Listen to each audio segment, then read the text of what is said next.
ayat ini sudah saya tandai tuh di Quran saya kan. Akhirnya saya buka Quran saya, terus saya bilang sama dia, ini kan maksudmu. Oke. Terus dia lihat Quran saya, kan di sebelahnya ada terjemahan bahasa Indonesia. Terus dia bilang, ini bahasamu toh, ini bahasamu kan gitu ya. Oke. Saya bilang, iya ini bahasa saya. Terus dia bilang, alasan apa lagi kamu tuh tidak mengerti? Kita kasih solusi. Pak Chandra, founder X Bank Indonesia, akhirnya saya berhasil mendatangkan nih. Alhamdulillah. Alhamdulillah. Banyak yang minta loh, Pak. Oh gitu ya. Banyak kawan-kawan kita masih tersesat di bank. Wah, rame nih bahasa seru nih.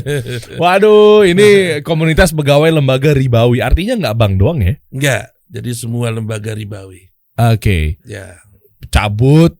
Terus sebenarnya gini, mau saya bahas adalah ini fungsinya apa komunitasnya? Apakah nanti ujung-ujungnya bisa membantu mereka juga kah? Atau memang hahaha aja? Atau memang sharing-sharing aja? Apa segala macam sih sebenarnya? Banyak muncul pertanyaan di kepala saya. Satu itu, ya kan. Terus yang keduanya, ya lu ngajak gue cabut, suruh cabut, lu mau tanggung jawab nggak besok anak istri makan apa? Apakah ada penyuluhan juga dari X Bank? Ya. Macam-macam lah. Ya. Sama akhirnya juga saya mau cerita sebenarnya tujuan mereka tuh kok masih banyak yang gagal ya Pak ya. Muncul pertanyaan ke saya gini, Bang, katanya meninggalkan dari bank, cabut, gue bisa sukses nih. Hidup gue melarat nih sekarang nih. Taunya disalahinnya, aduh gimana ya? Nggak tahu, gue ngeliat postingannya dari X Bank Indonesia. Katanya dia nyuruh kita cabut. Iya. Giliran sekarang gue melarat, sengsara. Kenapa tuh? Salahnya di mana nih? Apakah salah yang posting dari X Banknya? Jadi ada pengalaman gini. Ada istrinya X Bank, japri saya. Oh, oke. Marah-marah. Bilang apa? Pak Chandra tahu nggak? Sekarang hidup kami jadi susah. Astagfirullah. Ketawa lagi. Astagfirullah. Gara-gara suami saya tuh hijrah.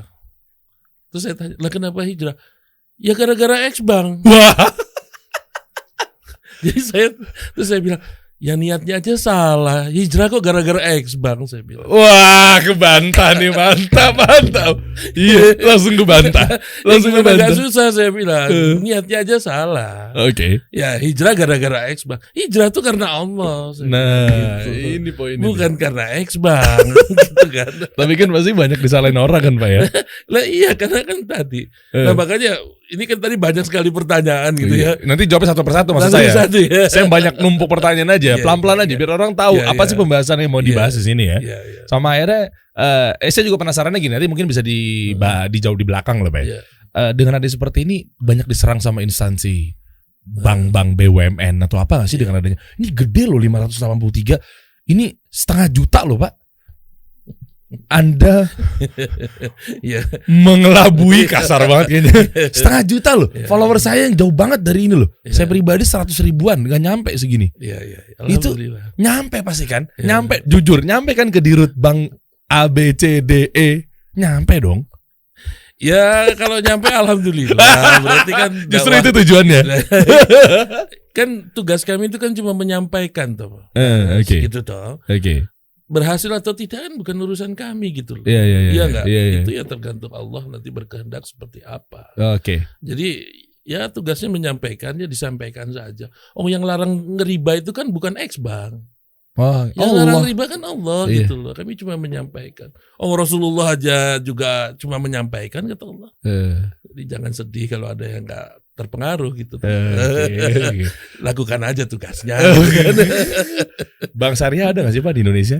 Iya.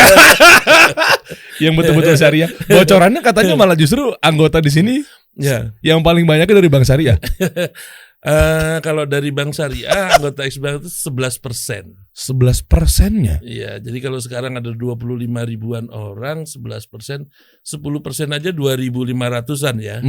Berarti ya lebih dari itu sedikit lah. Itu dari bank syariah gitu. Berarti bank syariah?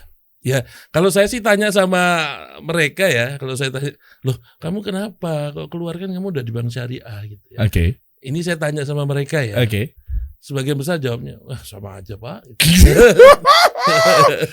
Oke, nanti kita bahas. Ya. Pak Chandra kita bahas dari awal. Ya. Ini kisahnya Pak Chandra luar biasa loh ya. Kita harus apa ya? Aduh, insya Allah menginspirasi. Tadi saya tipis-tipis sih udah ngobrol sambil makan sebelum kita syuting ya. Cari bocoran. Cari bocoran, cari bahan. Ya. Tahun berapa Pak cabut dari bank dan waktu itu posisinya apa Pak? Saya cabut dari bank di tahun 2013. Oke. Ya, saya bekerja di bank swasta, ya, bank swasta nasional. Yang warna apa Pak? Kan bapak kan nyebutin namanya. Ya udahlah, nggak penting juga kan, gitu kan. Nggak penting juga, nggak ada yang bisa dibanggakan juga kan. Iya betul. Dengan itu, gitu. Oke. Nggak usah disebutkan saja. Jadi 2 bank itu, ya posisinya waktu itu sudah sangat lumayan mencukupi lah ya. Oke. Buat saya dan keluarga secara jabatan. 2 digit ya dapat ya. Paling tidak COP udah kelas-kelas yang udah ya kelas-kelas lumayan tinggi lah gitu ya, okay. COP-nya gitu kan. Oke. Ya itu waktu itu posisi saya. Oke, itu 2013. 2013. Oke, dan lucunya ada hubungan sama jargon ya, yang ada di bio-nya Ex Bank Indonesia ini, yang komunitas pegawai lembaga ribawi, bank dan lain-lainnya gitu kan. Iya. Jangan gadaikan akhiratmu untuk duniamu. Saya dapat bocoran guys, itu ternyata jargon yang diberikan dari ibu Nda tercinta, betul ya? Itu bukan jargon yang diberikan, jadi itu teguran. Oh iya. Kan saya mau sarkas. Jargon biasanya kan. Jadi kejadiannya gitu. Itu waktu itu tahun 2004. Ibu saya itu posisinya sakit ya. Ibu saya sakit dan sudah tidak bisa banyak beraktivitas. Ke kamar mandi pun harus digendong segala macam ya. Jadi beliau itu ya kerjanya di tempat tidur, nonton TV gitu kan. Tahun 2004, saya masuk bank itu kan tahun 93. Jadi ibu saya itu sudah tahu saya kerja di bank. Oke. Tahun 94 ibu saya manggil saya, kamu datang ke rumah. Itu jarang-jarang ya. Kebetulan waktu itu saya lagi dinas di Jogja. Jadi kita sama-sama tinggal di Jogja. Oke. Saya pernah dinas di Jogja waktu masih aktif itu 1 tahun. Ini jarang-jarang sebetulnya karena ibu saya nggak pernah melakukan hal itu sebelumnya. Gitu. Nah, akhirnya saya datang gitu kan. Saya merasa ini ada hal yang serius nih sebetulnya. Nah, saya datang ke rumah, ibu saya sedang berbaring karena memang bisanya hanya berbaring. Terus saya duduk di sebelahnya. Terus beliau tanya gini, kamu itu bekerja di tempat yang benar apa enggak ya? Waduh. Itu apa? Saya menarik buat saya, kenapa kok tiba-tiba beliau ini nanya ini gitu ya. Terus salahnya di mana kalau muncul itu ternyata pertanyaannya yang ternyata gini. Kan tadi ini beliau kok tiba-tiba nanya ini, padahal udah lama dia tahu saya kerja di bank kan gitu ya. Dan masuk di bank juga pasti kan restu dari ibu juga kan awalnya. Iya. Siapa yang nggak pengen orang tua anaknya kerja di bank? Bener. Iya kan? Jadi ternyata saya telusuri kenapa kok tiba-tiba pertanyaan ini muncul dari ibu saya. Karena ternyata tahun 2004 itu keluarlah fatwa Majelis Ulama mengenai ribanya bunga bank. Oh, oke. Mungkin beliau sedang nonton TV dengar itu. Oke. Ya, baru akhirnya beliau memanggil saya dan keluarlah pertanyaan itu. MUI langsung yang mengeluarkan fatwa. Iya, jadi mungkin ini udah ada fatwanya gitu mungkin ya. Oke. Ya udah ini harus dipastikan ke anakku kan misalnya gitu ya. Oke. Nah, akhirnya saya dipanggil tuh Mas. Wah, ini menarik nih. Dipanggil terus pertanyaannya cuma itu karena beliau juga sakit, gak mungkin ngomong banyak lah gitu. Tapi saya menjelaskannya dengan sangat banyak. Karena saya tahu arah pertanyaan ini akan kemana. Oke, ini menarik Pak. Artinya orang-orang yang ada di bank ketika sudah ada fatwa yang muncul, temannya mengingatkan, kajian-kajian yang ya banyak banget yang terekspos di sosial media, mereka sebenarnya tahu bahwa saya bekerja di perusahaan ribawi yang ada keharamannya gitu. Ya, saya belum pernah survei, tapi menurut saya kalau angka 80% sih pasti tahu. Oke. Apalagi zaman sekarang ya. Iya, makanya ada hubungannya sama yang tadi jawaban dari Pak Chandra nanti kan? Iya. Oke. Jadi saya lanjutkan cerita itu ya. Oke. Jadi saya menjelaskan ke ibu saya, bekerja itu yang penting niatnya, saya bilang gitu. Dan waktu itu kebetulan saya itu sedang dapat tugas untuk jalanin project, melakukan pembiayaan kepada microbanking. Jadi pembiayaan microbanking kepada pengusaha mikro. Oke. Dan itu membuat saya antusias Karena biasanya dulu saya biayai yang gede-gede, yang menurut saya orang yang sudah tidak butuh uang sebetulnya, sekarang berpindah, saya dapat tugas baru. Jadi saya antusias. Antusias. Dan itu yang saya sampaikan ke ibu saya, bahwa bekerja itu yang penting niatnya, saya bilang gitu kan. Dan saya begitu menggebu-gebunya. Tapi ibu saya cuma bilang gini, sebentar, kamu tuh nggak perlu terlalu bersemangat gitu, menyampaikan, menjelaskan ini ke aku, katanya. Kenapa? Toh aku juga nggak tahu kok yang kamu kerjakan apa. Wah. Terus dia baru bilang, cuma satu pesanku. Jangan kamu gadaikan akhiratmu karena duniamu. Merinding. Itu 2 bulan setelah pertemuan itu, ibu saya meninggal. Allah. Ya. Jadi saya merasa bahwa itu sebetulnya ininya pesannya ke saya. Ya. Dan memang waktu setelah beliau sampaikan itu saya nggak mau memperpanjang diskusi, ya, karena saya takut beliau dalam kondisi sakit kan. Udah saya terima aja gitu. Udah habis itu saya pulang. Terus apakah kalimat ini nempel di saya? Tidak, Mas. Waduh, saya lupakan begitu saja. Tahun 2004 itu, Mas, kejadian. Oke. Nah, jadi itulah kenapa ini saya jadikan ini ya, karena ternyata setelah tahu ini ya, kesalahan inilah kalimat yang saya harus tetap ingat ini. Ini gitu. Jangan gadaikan akhiratmu untuk duniamu. Dari ibu tuh 2 bulan ya. Setelah itu meninggal. Dan tetap belum jerak tuh. Belum. Oh iya, tadi saya dengar cabutnya dari bank 2013. Betul. 2004. 9 tahun ucapan ibu dan MUI diabaikan begitu saja. Begitulah manusia itu. Dahsyat. Begitu, Mas. Ya. Waduh. Nah, akhirnya apa yang bikin apakah memang mengingat lagi ucapan ibu atau mungkin ngecek lagi penasaran di tahun 2013, ngecek lagi fatwa MUI beneran ada Pak? Jangan-jangan diedit sama orang nih atau memang apa nih? Ini rada panjang sih sebetulnya. Oke, boleh mungkin disingkat aja nggak masalah Pak. Nggak apa-apa. Atau mau dibikin sekitar 19 part juga nggak apa-apa. Jadi saya lupakan kalimat itu, Oke. Dan kalimat itu terbuka lagi tahun 2010. 3 tahun sebelum resign. 3 tahun sebelum resign. Iya. Oke. Tahun 2010 ya. Saya itu haji, Mas, berangkat haji. Oke, saya berangkat haji. Kebetulan haji pertama itu dari Jeddah kita ke Madinah dulu, nggak ke Mekah. Oke. Nah, terus sampai di Madinah waktu itu pas siang hari, sholat arba'innya yang pertama tuh sholat zuhur. Oke. Nah, dari hotel untuk masuk ke sholat arba'in itu saya bawa Al-Quran yang dikasih sama kelompok. Jadi saya ikut kelompok hajinya Agim. Agim punya kelompok. Sama beliau juga waktu itu ketua pemimpinnya beliau gitu kan.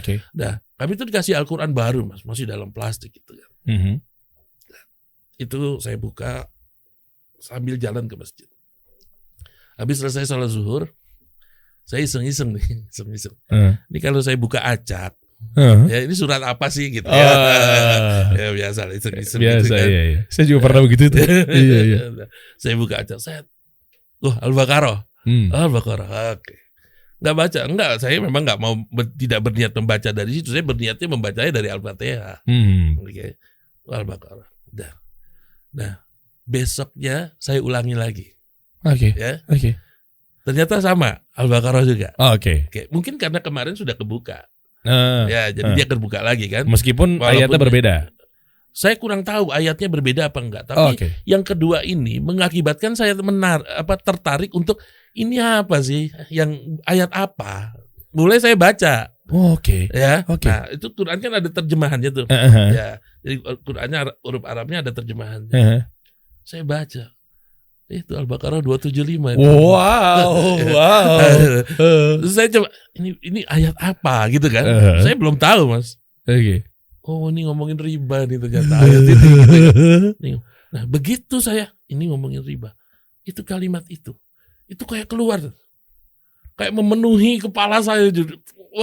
Jangan gadaikan akhiratmu hanya karena duniamu itu kayak tangtung. Tiba-tiba tuh ya? Iya, habis saya bilang, ini Al-Baqarah itu saya baca itunya, saya baca terjemahannya itu. Ini ayat riba. itu langsung kayak teringat lagi nih, kayak keluar. Dan itu kayak apa ya, memenuhi kepala gitu. Di tanah suci lah gitu. Allah langsung tegur tuh berarti tuh. Iya. Membuat saya galau, Mas. Yang jadi masalah, saya tuh belum tahu riba waktu itu. Riba ini apa? Saya belum tahu. Oh, oke. Afwan Pak, mundur dikit. Artinya waktu sama ibu nanya, itu nggak bahas riba kan? Apa gimana? Kok belum tahu riba? Ibu tuh cuma nanya bahwa pekerjaanmu apa? Iya. Kamu tuh bekerja di tempat yang benar apa enggak, kan pertanyaannya itu. Jadi memang nggak bahas ribanya. Karena saya juga belum tahu riba. Zaman dulu saya kalau dibilangin gini, kamu tuh kerja di tempat ribawi loh, itu haram loh gitu. Nggak boleh loh, itu nggak diridai Allah. Saya selalu jawab, oh enggak, kalau bank itu enggak riba, yang riba tuh rentenir. Itu zaman dulu versi jawaban saya gitu. Ini stigmanya begitu terus tuh memang betul. tuh. Jadi kalau zaman sekarang ada yang masih menjawab dengan versi ini, saya bilang itu udah kadaluarsa, saya udah pakai lama itu 2004. Cari yang baru lah alasannya. Yang masuk lah alasannya ya. Iya, itu udah lama itu alasan dipakai gitu. Nah, jadi cuma seperti itu. Terus jadi saya galau karena saya nggak ngerti. Oke. Terus saya mencoba untuk saya berniat, ini saya harus ketemu sama Agim. Saya pengen tanya, ya, pengen diskusi. Apa nih nih gitu? Iya, harapan saya kalau ketemu itu dijelasin mengenai riba harapannya. Udah, niat saya sholat isya, saya berniat aku mau ketemu Agim gitu kan. Ternyata sholat subuh keluar barengan dari kamar kan. Beliau keluar dari kamarnya, saya keluar dari kamar, ketemu di lift berdua. Pas berdua. Mantap. Gitu kan. Langsung saya bilang, mohon maaf Pak, punya waktu kapan? Saya mau diskusi, saya bilang gitu. Terus dia bilang, ngapain pakai cari-cari waktu, sekarang aja sambil kita jalan ke masjid. Udah, akhirnya kita ngobrol. Dan saya jelaskan, saya itu kerjanya di bank, gitu kan. Terus saya ceritakan tuh pengalaman ibu saya itu. Ya. Terus saya ceritakanlah munculnya itu lagi tuh kalimat itu di beberapa hari yang lalu itu. Ya. Harapan saya, Agim tuh jelasin mengenai riba sebetulnya, harapan saya. Tapi ternyata beliau jawabannya nggak itu. Apa beliau jawab? Jadi Pak Chandra, itu artinya Bapak harus hijrah. Saya dengar Mas itu kalimat itu saya dengar. Cuma kayak ada yang nolak kan di sini. Iya. Maksud apa? Hijrah. Cari pekerjaan lain. Itu kan saya tidak siap, tidak nyangka seperti itu. Karena yang saya harapin saya dijelasin mengenai riba tuh. Iya. Tapi ternyata segamblang itu jawaban beliau. Tapi apa? Terusannya begini. Maaf ya Pak Chandra ya. Yang sudah menyampaikan itu ibunya Pak Chandra loh. Wah.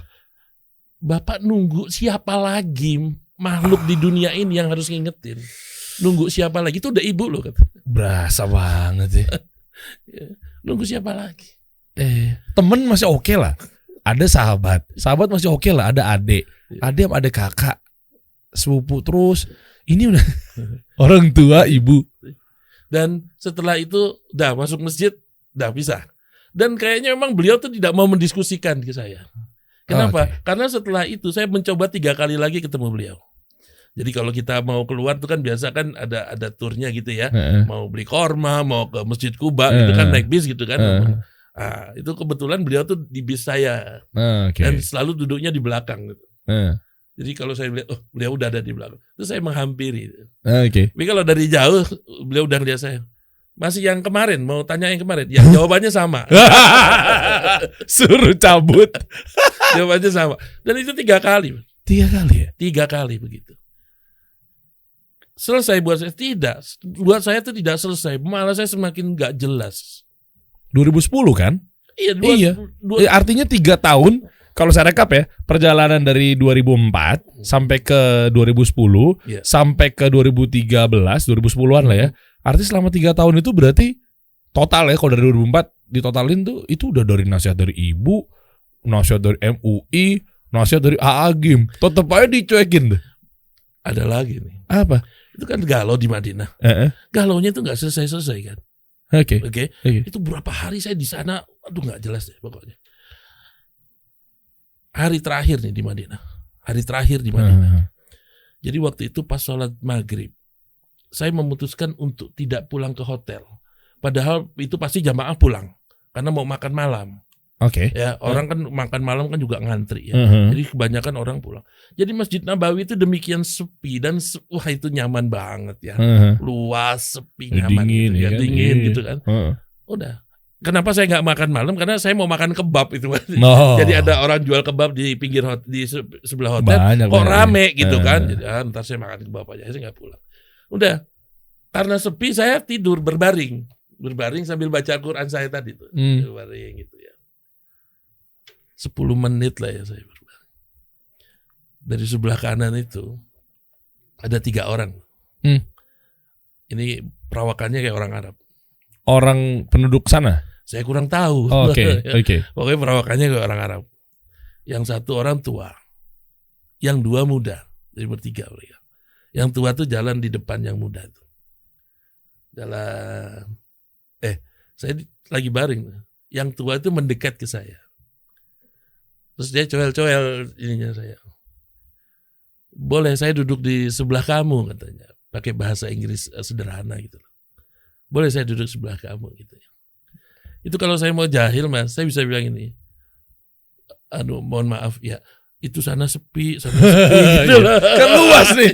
Kenapa ini lagi sepi nih gitu. Kenapa lo harus di sini? Ini luas nih. Hey. Kan gitu ya. Itu sepi, sana sepi. Kenapa harus dempet-dempetan gitu. Ya, tapi kan saya nggak mungkin lakukan itu. Karena ya haknya dia juga. Saya bilang ya silakan. Saya bilang. Akhirnya beliau bersila di sebelah saya dan saya masih berbaring. Bersila. Yang 2 beliau sini, saya berbaring sini. Yang 2 tuh di sebelah sini nih, ya, mengarah ke beliau gitu. Nah, habis itu beliau buka Quran kecil ke bawah. Baca sendiri gitu. 10 menit terus cewek lagi. Indonesia dia bilang gitu. Oh yes, I'm Indonesia. Terus dia tanyanya gini, pertanyaan ini yang menurut saya harusnya dia nanyain nama kayak apa gitu ya. Tapi kayaknya nggak ada basa-basinya nih. Oke. Tanya, kamu kerja di mana saudaraku? Wah. Itu ya waktu dengar kamu kerja di mana saudaraku. Itu dalam kepala saya yang ada apa? Apalagi ini. Dari tahun 2004 kerjaan mulai tanyain nih. Orang lagi galau nggak jelas gitu kan. Tanyain. Kamu kerja di mana saudara? Dan saya bilang, saya bankers. Terus dia diam ini.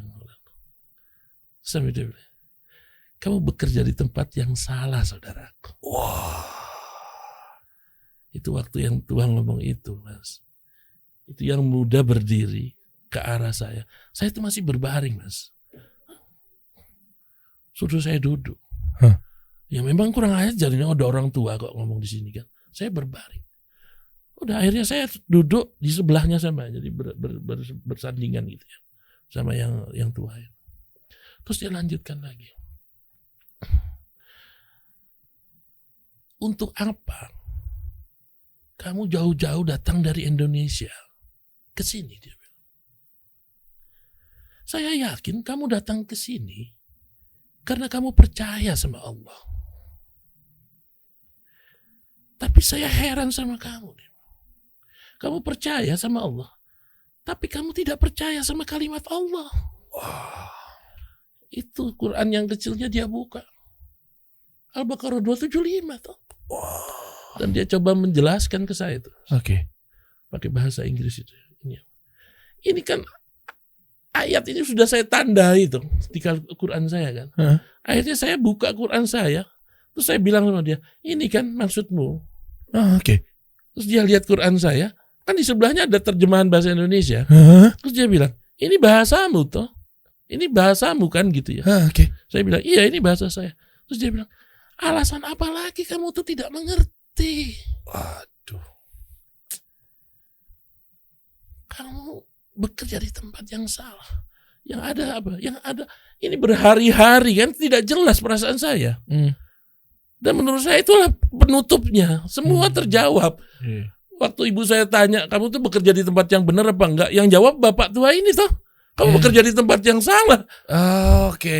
Ya, Nyambung. terjawab di situ gitu. Terjawab. Jadi yang ada apa? Saya tinggal nangis doang. Yang membuat saya lebih sedih itu yang tua itu saya kan bersebelahan. Dia itu ngomong ke saya tuh kayak saya anak kecil. Jadi saya tuh ditepuk-tepuk sini. kamu harus sabar. Kamu harus sabar. Itu. Wah, tumpah saya nangis. Cuma itu yang bisa saya lakukan. Itu proses 45 menit kali pembicaraan itu. Ya. Habis itu azan. Ya, azan Isya, udah kita berdiri, masuk saf, udah gak ketemu lagi. Jadi waktu itu kesimpulannya, wah udah ini memang udah sangat jelas ini petunjuk ini. Oke. Ya. Oke. Terus wah, saya harus keluar gitu toh. Udah bikin planning, bagaimana harus koordinasi ini nanti di luar gitu ya, sampai di Indonesia. Gitu. Oke. Nah, sampailah di Indonesia. Apa yang terjadi? Sibuk mencari pembenaran. Bener. Tahun 2010. Oh iya mas. Makanya kenapa 2013 eksekusinya? 3 tahun mencari pembenaran. Tidak tahun lah, setahun lah, setahun. Setahun. 2 tahun itu proses lah. Oh oke. Ya, jual aset segala macam, ngomong sama kantor segala macam. Oh jadi nggak langsung cabut ya dari bank ya? Enggak langsung cabut, itu proses 3 tahun itu. Oke. Pembenarannya apa sih sebenarnya? Kan persoalan saya kan saya nggak ngerti riba. Oke. Saya tuh belum paham ini riba ini apa kan itu kan. Kan bisa nanya sama ya mungkin Ustadz. Nah itu yang saya lakukan. Tapi kan ternyata kan langsung dijawabnya kan tidak menjelaskan ribanya. Langsung harus keluar, salah kerjaannya kan gitu toh. Iya. Nah sementara saya kan bukan tipe orang yang begitu saja mau menerima itu. Ya fitrah manusia kan pasti kan masa sih begitulah. Telan mentah-mentah sih gitu kan. Udah di Indonesia akhirnya mencoba mencari second opinion. Oke. Dari second. Dan itu memilih ustadz. Oke. Kira-kira yang ahli fikih siapa ya? Ahli fikih muamalah siapa? Oke. Dapatlah waktu itu ini Ustadz Safei Antonio. Tahu. Wah, saya harus ketemu nih. Cari info. Ternyata ada di Sentul tuh masjidnya beliau. Saya datangin habis subuh. Pas beliau mau ceramah, saya potong bentar. Ustadz boleh nggak saya diskusi sebentar? Beliau ternyata kasih waktu sama saya. Oke. Udah. Saya sampaikan persis seperti yang saya sampaikan dengan Agim. Harapan saya itu dijelaskan mengenai riba. Taunya? Ternyata gini, beliau cuma ngomong, Pak Chandra, dalam kondisi seperti Pak Chandra, keputusan yang terbaik itu hijrah. Ya tahu. Beliau kan salah satu juga ngurusin di sekolahnya Ustadz Erwandi ya. Saya kurang tahu. Tahu. Ya. Dokter Antonio Syafi'i bukan? Iya. Iya kan? Iya. Ada Ustadz Erwandi Tarmizi itu punya kayak semacam, koreksi kalau salah teman-teman ya. Saya juga mungkin pendek ilmu di sini.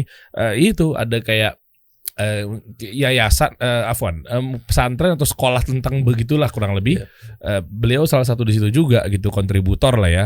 Saya takut salah sebut dia pengurus atau mungkin pengajar gitu. Itu terkait muamalah kan? Nah itu kan harapan saya kan dijelasin mengenai riba kan, tapi ternyata kan jawabannya juga langsung aja gitu kan. Alasannya mungkin apa Pak? Kalau menurut Pak Chandra, apakah memang halusnya begitu, takutnya khawatir tentang langsung dibawa ke ranah hukum? Kan biasanya manusia kan kalau ketemu dalil langsung nolak tuh. Saya kurang tahu. Apakah mungkin waktu itu juga waktu beliau nggak panjang ya, karena beliau mau langsung ceramah kan. Saya kan motong di jalan. Kalau jelasin riba mungkin perlu waktu panjang gitu kan. Ya nggak bisa hanya sesaat, nanti malah nggak jelas lagi gitu kan. Ya, apakah itu gitu kan. Jadi sekarang yang Pak Chandra harus lakukan adalah mempersiapkan diri dan keluarga. Maaf Pak Chandra, saya harus naik mimbar. Ya, akhirnya beliau naik mimbar. Selesai di akhir beliau ngomong gini, bapak-bapak ibu sekalian ya, tadi sebelum saya naik mimbar ya ada saudara kita yang mau hijrah, namanya Pak Chandra. Dalam hati saya, siapa yang mau hijrah gitu loh. Terus dia bilang, yuk kita doain sama-sama. Terus saya dipanggil gitu, ayo Pak Chandra di sebelah saya. Didoain orang semasjid coba. Masya Allah. Itu saya pulang naik mobil, di mobil saya cuma pikir nggak ada harapan. Harus keluar. Segala penjuru loh. Sampai orang jamaah di masjid doain. Wah, Masya Allah. Itu gini Pak, kalau saya tangkap tuh Allah tuh cinta loh sama Pak Chandra loh. Banyak orang yang ngalamin fase-fase kayak begini, itu banyak faktornya yang mungkin nggak disampaikan, tahu-tahu ya kita nggak tahu ya, qadarullah walaupun ya meninggal tiba-tiba. Ada yang tahu-tahu sakit, tahu-tahu mungkin apa gitu. Ini selama dari 2004 ke 2010-an lah, Iya. anggaplah 6 tahun, 7 tahunan, Iya. itu Allah masih jaga dan kasih dari segala arah penjuru, sampai akhirnya kalau nggak melakukan atau eksekusi kan, mungkin Allah berpikir, kalau bahasa Allahnya ya, kalau saya kan bahasa sopannya Iya. Pak Chandre, bahasa Allah, Chan, lo nyari apa lagi sih? Iya loh, banyak orang yang tiba-tiba kecelakaan loh Pak, dengan kasus. Setuju. Iya, Saya sadar itu. iya kan? Sekarang saya bersyukur dengan kondisi itu. Itu ya saya ngebayangin ya. Kalau misalnya Ustadz Antonio itu ngomong, Pak Chandra, lakukan secara bertahap dulu deh, ya. Pindah dulu ke bank syariah. Itu saya pegang itu. Kalau waktu itu beliau ngomongin itu, saya pegang Mas. Nggak bakal ke Jogja saya Mas. Oke. Gitu tuh. Iya. Manusiawi. Syubhatnya gitu maksudnya Ya kan? iya kan. Ya nggak. Tapi kan ternyata beliau nggak ngomongin itu kan. Ya, oke. Iya kan. Iya. Ya itulah sayangnya Allah. Mungkin Allah berkehendak beliau nggak ngomongin itu gitu loh. Iya. Karena kalau dia ngomongin itu tahu nih Chandra pasti Chandra pegang nih gitu loh. Nggak jadi keluar nih anak gitu kan. Iya. Iya nggak. Ya, itu saya bilang saya setuju itu kita harus syukuri. Gitu. Alhamdulillah. Masya Allah. Ya. Oke. Sampai akhirnya gimana tuh proses untuk keluarnya? Ya. Kalau proses keluarnya ya Pasti ribet kan? ya berliku-liku ya. Tapi itu terlalu panjang kalau untuk diceritakan. Oke. Nah sekarang yang terpenting adalah setelah keluar nih Mas. Nah ini boleh nih kita langsung bahas Ya, nih. yang penting setelah keluar ya. Iya. Karena gini, ada yang ngomong saya tuh jarang mau cerita proses yang tadi. Saya takutnya teman-teman yang mau hijrah tuh jadi bikin pola gitu loh. Bukannya baik? Begini, takutnya begini. Oh, kalau Pak Chandra mah udah pantas harus keluar. Kenapa?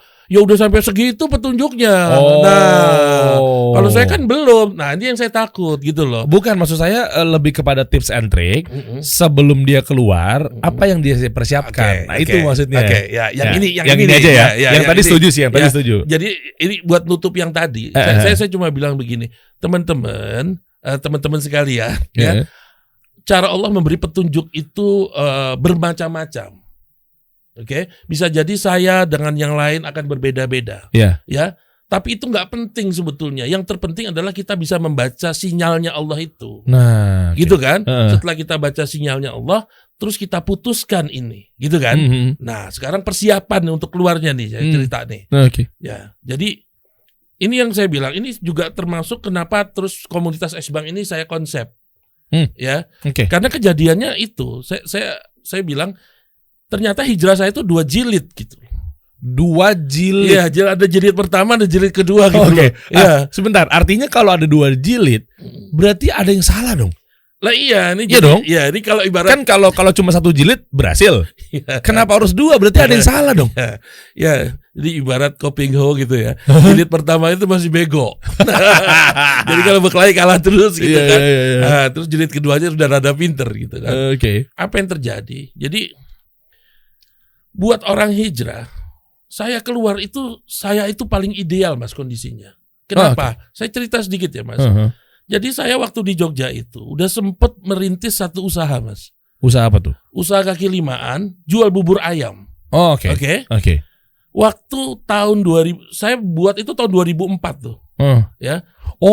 Dari ibu masih hidup bahkan. Lah iya, makanya disebut bubur ayam itu sekarang namanya bubur ayam Syarifah. Syarifah itu nama ibu saya.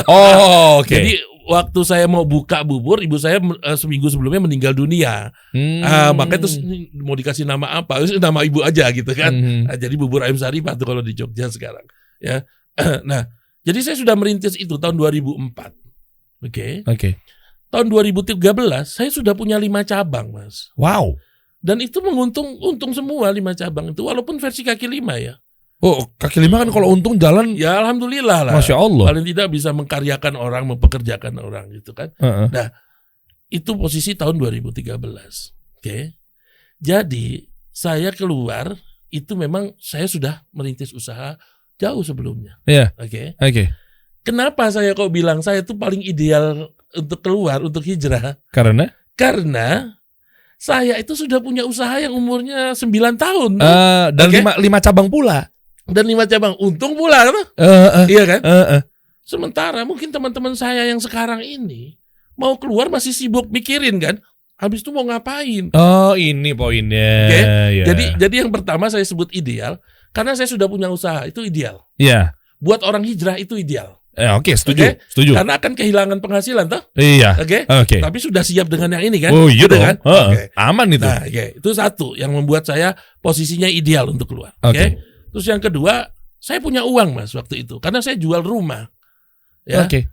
Jadi rumah itu baru saya bangun di Jakarta, baru 2 tahun kami tempati gitu kan. Tapi karena keputusan ini ya kami harus pindah dan kami putuskan pindah ke Jogja. Oke. Ya. Karena ya usaha ada di sana, terus biaya hidup Jogja lebih murah gitu kan. Saya putuskan sana. Akhirnya di mana? Ini kita jual. Jadi saya ke Jogja itu bawa uang.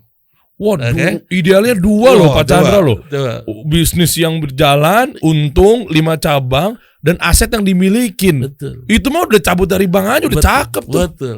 Enak. Ideal banget. Ideal banget. Betul kan? Nyatanya? Ya, itu yang saya lakukan memang. Oke. Oke. Tapi ternyata 2 tahun pertama setelah saya di luar, yang terjadi apa? Gak pernah beres Mas. Galau terus Mas. Gak mungkin.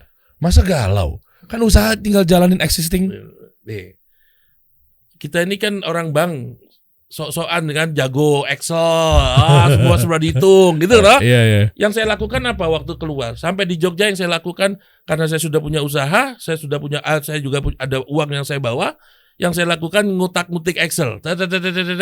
Ini dengan uang yang saya punya, kalau saya harus menambah usaha saya agar hasilnya mendekati gaji terakhir saya harus nambah berapa outlet. Nah, itu oke. Ini cara berpikir orang bank nih. Orang bank ya. Forecasting.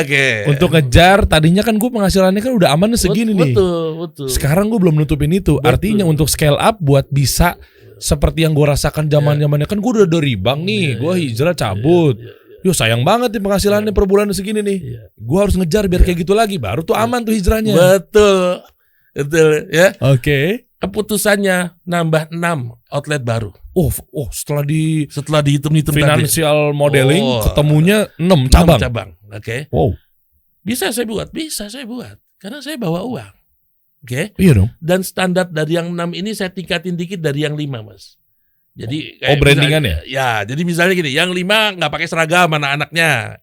Oke. Yang ini saya kasih seragam, gitu kan? Pegawainya sih, ya, kang masaknya. Biar kelihatan ini usahanya orang bank.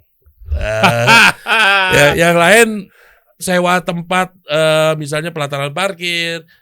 Saya harus nyewa kios, nyewa ruko, gitu lah. Emang kenapa sih rata-rata orang bank tuh kayak maunya nongkrongnya di Starbucks dibanding angkringan deh? Enggak semua sih. Enggak, tapi memang wajar saja agar bisa membedakan.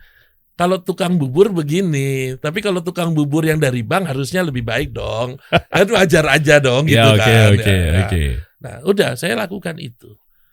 Apa yang terjadi? Ya. Yang terjadi begitu 11 cabang berjalan. Iya, 5 tambah 6 betul. Ya, 11 cabang berjalan.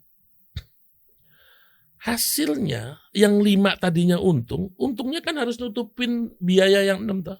Karena 6 masih startup tuh. Betul. Dan biayanya lebih tinggi karena saya mau membuat image-nya lebih tinggi kan. Oh iya, cost-nya naik. Betul. Ya. Apa yang terjadi di bulan pertama? Uang yang saya terima dari konsolidasi itu sisa 500.000 Mas. Hah, kok bisa sih? Ya. Karena tadi keuntungan harus menutupi biaya. Mas, saya mau batuk dulu boleh gak? Boleh. Nih insya Allah minum haus yang ini bisa melegakan tenggorokan nih insya Allah nih. Seger nih Pak nih. Kalau mau minum silakan. Oke. Lanjut baik. boleh. Baik. Yo. Jadi seperti itu. Oke. Ada satu lagi yang menurut saya salah saya lakukan. Apa tuh Pak? Jadi waktu mau keluar Kita kasih solusi.